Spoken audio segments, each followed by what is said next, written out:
लक्क पडला प्रकाश दिवट्या मशालीचा, उभा गोंधळी महाराष्ट्राच्या या भवानीचा।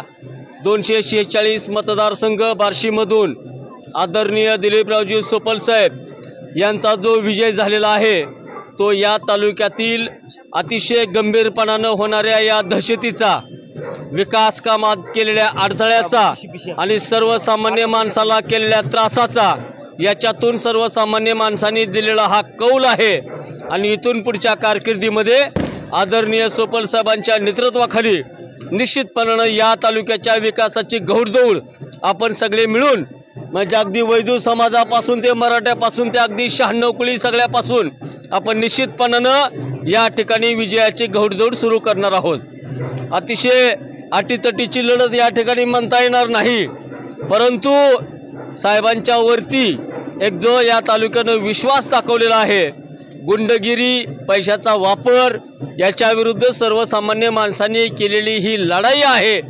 आपल्याला सांगायला मला आनंद वाटेल की देवगाव सारख्या एका छोट्या गावामध्ये की जी बार्शी तालुक्याच्या राजकारणाची राजधानी आहे, त्या ठिकाणी या विद्यमान आमदारांनी 20 ते 22 लाख रुपयाचा चुराडा केला। एकही रुपया न वाटता लोकशाहीला प्रमाण मानून आणि आदरणीय सोपल साहेबांच्या विचाराला, आदरणीय सोपल साहेबांच्या विचारानं खऱ्या अर्थानं शंकरदादा मांजरे असतील, सन्माननीय योगेश मांजरे असतील, मी स्वतः किशोर मांजरे असतील, आमचे उमेदवार ज्यांनी पाठिंबा या ठिकाणी सोपल साहेबांना दिले ते ॲडव्होकेट किरण मांजरे असतील, किरण बर्डे असतील, या सगळ्यांनी मिळून जीवाची पराकाष्ठा केली आणि या तालुक्याच्या विजयामध्ये आम्ही सुद्धा या ठिकाणी खरीचा वाटा उचललेला आहे। आम्ही कधीच म्हणणार नाही की हा आमचा विजय आहे। हा विजय हा देवगावातल्या सर्वसामान्य जनतेचा आहे, सर्वसामान्य माणसांचा आहे। आणि अशा पद्धतीनं इथून पुढच्या कारकिर्दीमध्ये सुद्धा रौताला 3 वेळा पाणी पाजून या देवगाववरती आदरणीय सोपल साहेबांच्या विचाराचा झेंडा लावल्याशिवाय आम्ही राहणार नाही। येणारी जिल्हा परिषद असू द्या, येणारी पंचायत समिती असू द्या, येणारी मार्केट कमिटी असू द्या, किंवा या बाळूगंजची येणारी नगरपालिका असू द्या, सर्वसामान्य माणसाला आम्ही नगरसेवक केल्याशिवाय, जिल्हा परिषदचा सदस्य केल्याशिवाय, मार्केट कमिटीचा सदस्य केल्याशिवाय आम्ही या ठिकाणी स्वस्थ बसणार नाही। फक्त साहेबांच्या आशीर्वादाची गरज आहे।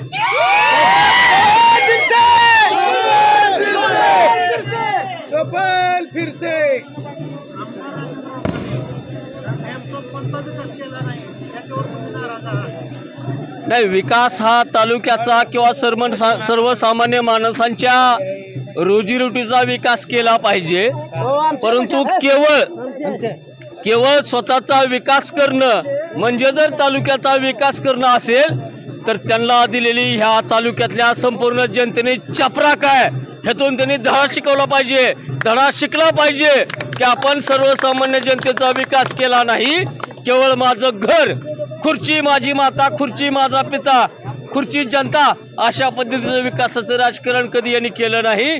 आणि आपल्या माध्यमातून तुमच्या रणसंघर्ष या यूट्यूब चॅनलच्या माध्यमातून आम्हाला सांगायचं आहे की बार्शी तालुक्यामध्ये सगळ्यात जास्त मताधिक्य जर कुणी दिलं असेल तर ते देवगावनं दिलेलं आहे। एकही रुपया नाही वाटता 56 मतांचं लीड आम्ही साहेबांना दिलेलं आहे।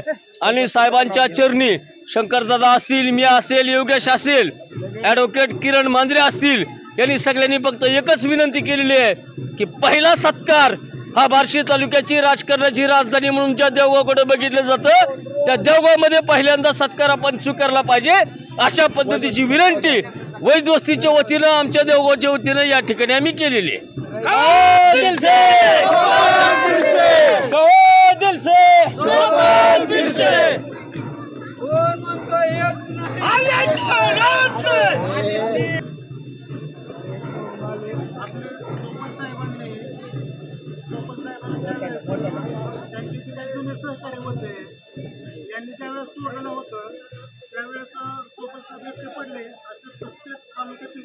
मुळात परमेश्वर कदम आपल्याला सांगायचंय की कुठल्याही गाव पठाराच्या वरती किंवा कुठल्याही वार्डाच्या पुढाऱ्यावरती आमचं मतदान या ठिकाणी राहिलेलं नाही। अगदी खुरपायला गेलेली आमची माता भगिनी सुद्धा तिच्या हातात अँड्रॉइड मोबाईल आलेला आहे। काय चांगलं काय वाईट, या तालुक्यासाठी कोण घातक आहे, कोण चांगलं करू शकतं, कोण घरं पिटवू शकतं आणि कोण घरं उभार करू शकतं, याचा विचार या तालुक्यातल्या सर्वसामान्य जनतेने केला। ही निवडणूक ही सर्वसामान्य जनतेने ताब्यात घेतली, त्याच्यामुळं आदरणीय साहेबांचा हा विजय झालेला आहे। आमचा त्याच्यामध्ये फक्त खरीचा वाटा आहे।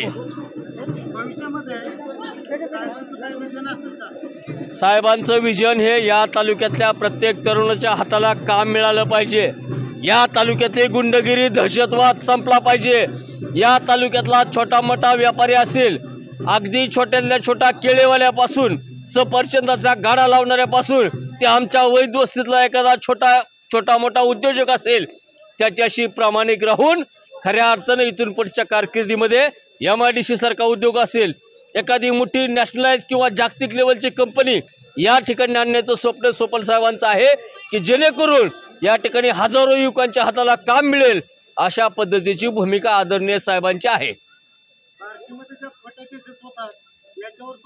नाही, इथून पुढे खोट्या केसेस होण्याचा संबंध नाही। जरी आमचं वरिष्ठ सरकारला आलं नसलं तरी सोपल साहेब हेच महाराष्ट्राचे मुख्यमंत्री आहेत, सोपल साहेब हेच आमचं सरकार असणार आहे आणि त्यांच्या समोर इथला प्रत्येक कार्यकर्ता हा खऱ्या अर्थानं तळागाळातला कार्यकर्ता तळमळीनं काम करून एखाद्या म्हातारीचं श्रावणबाळ योजनेचं काम असेल किंवा एखाद्याचं रेशन कार्ड काढायचं काम असेल, तो सुद्धा अतिशय प्रामाणिकपणानं करेल, याच्यामध्ये शंका घेण्याचं कुठलंही कारण नाही।